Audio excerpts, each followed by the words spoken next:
ओडिशारे छोट बड़ बहुत अभयारण्य रही हेले आज आम से 10टी खास अभयारण्य विषय जानिबा जोठारे कि अधिकांश पर्यटक आसंती एवं यही अभयारण्य परिदर्शन करिवार उत्तम समय सहित यह केउ जिल्ला रही ताहा मध्य जानिबा। तेबे चलंतु फ्रेंड्स भिडियोटी को आरंभ करिबा।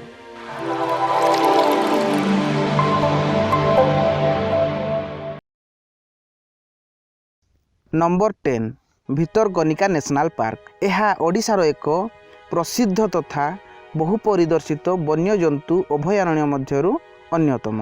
केन्द्रापड़ा जिल्ला रे उत्तर पूर्वांचल रे अवस्थित यही अभयारण्य जिंक बणुआ घुसुरी एवं अन्य जीवजंतु एक गुरुत्वपूर्ण प्राकृतिक वासस्थान अटे। एठिकार मुख्य आकर्षण हेउछि बहु मात्रा रे थिबा लुणिया कुंभीर। एपरिकी एही लुणिया कुंभीर माने 23 फुट लंब हेतु Guinness book of world record रे एक रेकर्ड रखिछंती। यह मौसम रे बंद रही थाए। पर्यटक माने एठा अन्य ऋतु रे परिदर्शन करि पारिबे। यार क्षेत्रफल हेउछि 672 वर्ग किलोमीटर। केन्द्रापड़ा सहर ठारू यही स्थान दूरता 30 किलोमीटर। यार निकटतम रेल स्टेशन हेउछि Bhadrak rail station. Number 9 Gahirmatha sanctuary. यह केन्द्रापड़ा जिल्ला रे अवस्थित। यार क्षेत्रफल हेउछि 1435 वर्ग किलोमीटर। गहिरमठ अभयारण्य भितरकनिका जातीय उद्यानर निकटवर्ती स्थान रे अवस्थित। यह ओडिशार एकमात्र कईच अभयारण्य। एठारे आपण ओलिव रिडले कईच को देखिपारिबे। यह कईच मानक पई विश्वर सबुठारु गुरुत्वपूर्ण बसा बेला भूमि। एठाकू परिदर्शन करिवार भल समय हेउछि अक्टोबर रु फेब्रुआरी मास मध्यरे। केन्द्रापड़ा सहर ठारू यही स्थानर दूरता 87 किलोमीटर। यार निकटतम रेल स्टेशन हेउछि Bhadrak rail station. Number 8 Chandaka Dampara sanctuary. यह खोर्धा जिल्ला रे अवस्थित।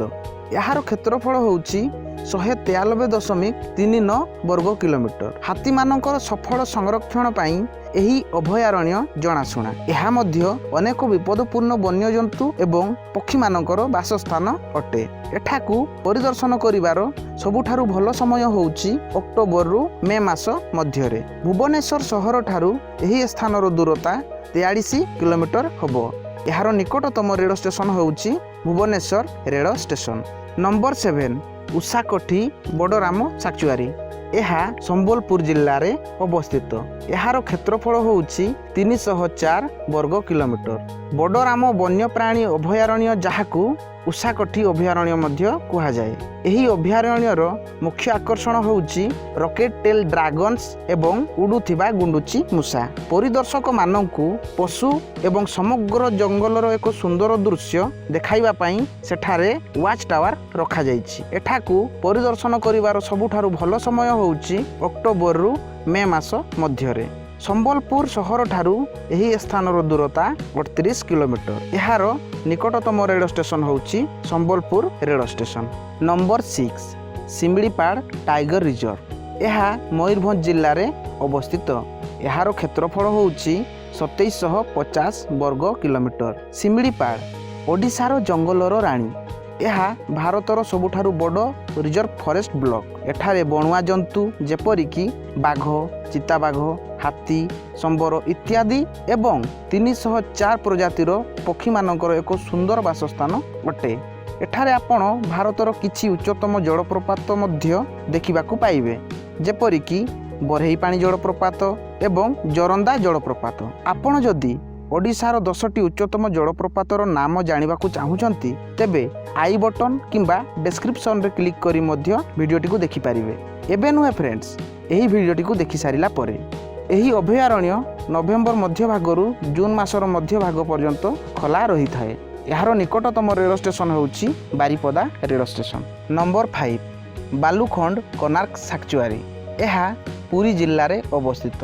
यार क्षेत्रफल हेउछि 71.71 वर्ग किलोमीटर।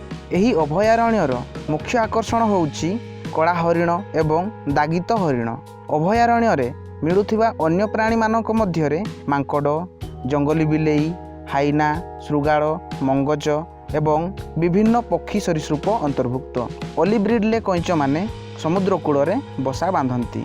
यही स्थान को परिदर्शन करिवार सबुठारु भल समय होउछि ନଭେମ୍ବରରୁ ଫେବୃଆରୀ ମାସ ମଧ୍ୟରେ।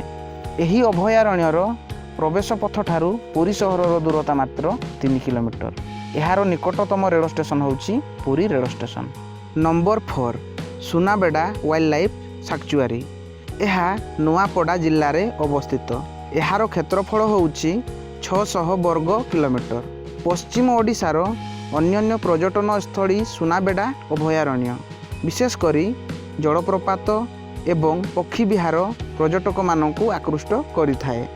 ଏଠାକୁ ପରିଦର୍ଶନ କରିବାର ସବୁଠାରୁ ଭଲ ସମୟ ହେଉଛି ନଭେମ୍ବରରୁ ଏପ୍ରିଲ ମାସ ମଧ୍ୟରେ। ନୂଆପଡ଼ାରୁ ଏହି ଅଭୟାରଣ୍ୟର ଦୂରତା 25 କିଲୋମିଟର।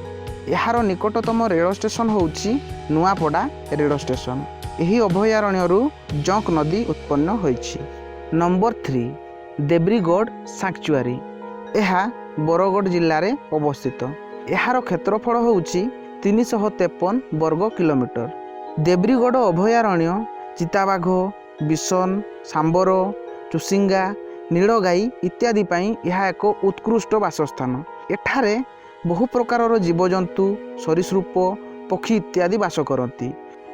ଅଭୟାରଣ୍ୟର ସୁନ୍ଦର ଦୃଶ୍ୟ ଏବଂ ଚମତ୍କାର ଜଳପ୍ରପାତ ପାଇଁ ମଧ୍ୟ ଏହା ପ୍ରସିଦ୍ଧ। ଏହି ସ୍ଥାନକୁ ପରିଦର୍ଶନ କରିବାର ଭଲ ସମୟ ହେଉଛି ନଭେମ୍ବରରୁ ଜୁନ ମାସ ମଧ୍ୟରେ।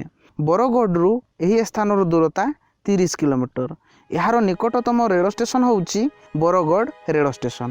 ନମ୍ବର 2 ସାତକୋଶିଆ ଗର୍ଜ ସାକ୍ଚୁଆରୀ। ଏହା ନୟାଗଡ଼ ଜିଲ୍ଲାରେ ଅବସ୍ଥିତ। ଏହାର କ୍ଷେତ୍ରଫଳ ହେଉଛି 795.59 ବର୍ଗ କିଲୋମିଟର। ସାତକୋଶିଆ ଘାଟି ଭାରତର ଜିଓଫାର୍ମୋଲୋଜିରେ ଏକ ନିଆରା ବୈଶିଷ୍ଟ୍ୟ। ଏଠାରେ ରୟାଲ ବେଙ୍ଗଲ ଟାଇଗର, ଚିତାବାଘ ସମେତ ବିଭିନ୍ନ ବନ୍ୟଜନ୍ତୁ, ବିରଳ ପକ୍ଷୀ ଏବଂ ବିରଳ ଫ୍ଲାଇଂ ସ୍କ୍ୱାର୍ଲସ୍ ମଧ୍ୟ ଦେଖିପାରିବେ। ଏହି ସ୍ଥାନକୁ ପରିଦର୍ଶନ କରିବାର ଭଲ ସମୟ ହେଉଛି ନଭେମ୍ବରରୁ ମାର୍ଚ୍ଚ ମାସ ମଧ୍ୟରେ। ଏହା ଭୁବନେଶ୍ୱର ଠାରୁ 120 କିଲୋମିଟର ଏବଂ ଗାନିଆ ଠାରୁ 30 କିଲୋମିଟର ଦୂରରେ ଅବସ୍ଥିତ। ଏହାର ନିକଟତମ ରେଳ ଷ୍ଟେସନ ହେଉଛି ନୟାଗଡ଼ ରେଳ ଷ୍ଟେସନ। ନମ୍ବର 1 ଆଗରୁ ଆପଣ ଯଦି ଏପର୍ଯ୍ୟନ୍ତ ଆମ ଚ୍ୟାନେଲଟିକୁ ସବସ୍କ୍ରାଇବ୍ କରିନାହାନ୍ତି ତେବେ କରିଦିଅନ୍ତୁ ଏବଂ ପାଖରେ ଥିବା ଘଣ୍ଟି ବଟନଟିକୁ ମଧ୍ୟ ଦବାଇ ଦିଅନ୍ତୁ। ଏଥିରୁ କ'ଣ ହେବ ନା ମୁଁ ଯେବେ ବି ନୂଆ ଭିଡ଼ିଓ ଅପଲୋଡ଼ କରିବି ଆପଣଙ୍କୁ ତୁରନ୍ତ ଏହାର ନୋଟିଫିକେସନ୍ ମିଳିଯିବ। Number 1 Chilika lake bird sanctuary. ଏହା ପୁରୀ ଜିଲ୍ଲାରେ ଅବସ୍ଥିତ। ଏହି ହ୍ରଦର କ୍ଷେତ୍ରଫଳ 1165 ବର୍ଗ କିଲୋମିଟର। ଚିଲିକା ହ୍ରଦ ଭାରତର ବୃହତ୍ତମ ଉପକୂଳ ଲାଗୁନ୍ ଏବଂ ବିଶ୍ୱର ଦ୍ୱିତୀୟ ବୃହତ୍ତମ ଲାଗୁନ୍। ଚିଲିକାର ସାତପଡ଼ା ହେଉଛି ଓଡ଼ିଶାର ସବୁଠାରୁ ଲୋକପ୍ରିୟ ପର୍ଯ୍ୟଟନ ସ୍ଥାନ। କାଳିଜାଇ ମନ୍ଦିର ଏବଂ ଅଗଣତି ପ୍ରକାରର ପକ୍ଷୀ ସହ ଏଠାରେ ଥିବା ଡଲଫିନ୍ ପାଇଁ ଏହା ପ୍ରସିଦ୍ଧ। ଏହି ସ୍ଥାନଟି ଅତ୍ୟନ୍ତ ଚମତ୍କାର ଏବଂ ଆନନ୍ଦଦାୟକ। ଜୀବନରେ ଥରେ ଏହି ସ୍ଥାନକୁ ଦର୍ଶନ କରିବା ଜରୁରୀ ଅଟେ। ଶୀତ ଋତୁରେ ଏହି ସ୍ଥାନକୁ ବୁଲି ଆସିବା ସବୁଠାରୁ ଭଲ ହେବ। ପୁରୀ ଠାରୁ ଏହି ସ୍ଥାନର ଦୂରତା 48 କିଲୋମିଟର। ଏହାର ନିକଟତମ ରେଳ ଷ୍ଟେସନ ହେଉଛି ପୁରୀ ରେଳ ଷ୍ଟେସନ। ଆପଣ ଭିଡ଼ିଓଟିକୁ ଶେଷ ପର୍ଯ୍ୟନ୍ତ ଦେଖିଥିବାରୁ ଆପଣଙ୍କୁ ବହୁତ ବହୁତ ଧନ୍ୟବାଦ। ପୁଣି ଦେଖା ହେବ ଆଉ ଏକ ଏମିତି ନୂଆ ଭିଡ଼ିଓରେ।